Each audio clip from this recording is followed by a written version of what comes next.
I could not care less about what kind of shape James Harden came into camp, because guys do that all the time when they're unhappy. It's the very first sign that a guy wants out is that he doesn't show up when he's supposed to. The second sign is that when he does show up, everyone goes, oh man, someone had a few too many cheeseburgers this offseason. No, he just didn't care. And I'm sure that now he's been traded out of Houston, he'll care. He'll be in plenty good enough shape when it matters. At the same time, I'm kind of glad that they didn't make the deal either. You know, the story was, you know, obviously Ben Simmons would be going to Houston, and originally Matisse Thybulle would be going with him, but then Tyrese Maxey has blown up to start the season, and now he's going to be thrown into the trade, and that's what gave everyone pause. I like Tyrese Maxey. It's incredible that they've hit on a first-round draft pick. Again, 12 games into his career. But you can't let Tyrese Maxey derail a trade for a superstar.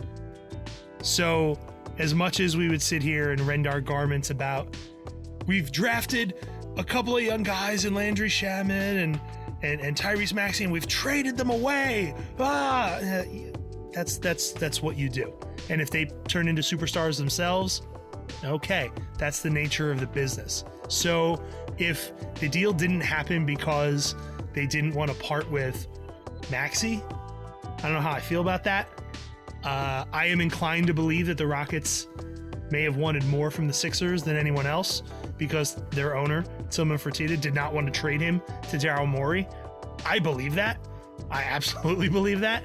But it's really hard to turn down a package of 4 first-round draft picks and pick swaps in between. Brooklyn did the same thing when they traded for Kevin Garnett and Paul Pierce, and didn't really turn out so well for Brooklyn. They're just now coming out of the funk that was induced in large part because of that trade. The big argument, though, for getting James Harden also included, well, then Brooklyn won't have him, and then you won't have to compete with him and Durant and Irving in the playoffs.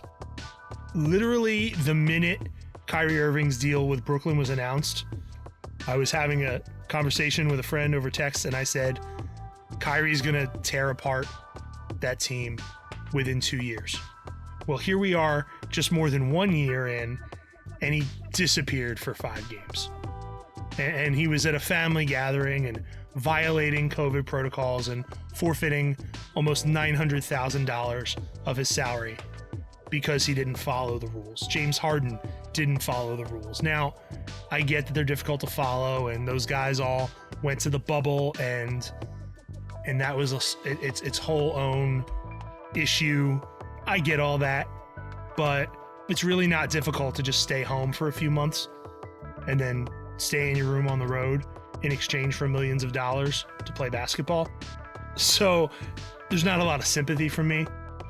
I don't really think you're dealing with a 3-headed monster in Brooklyn. I think you're dealing with Kevin Durant as he plays himself back to being Kevin Durant. James Harden, who, you know, might score 55 points in a game and not even look like he's trying, or he might shoot 2 for 13 in a playoff game. And you're dealing with Kyrie Irving, who, like, he's very easily the third option now on this team. But when he gets out there, he's still going to feel like he's the first option.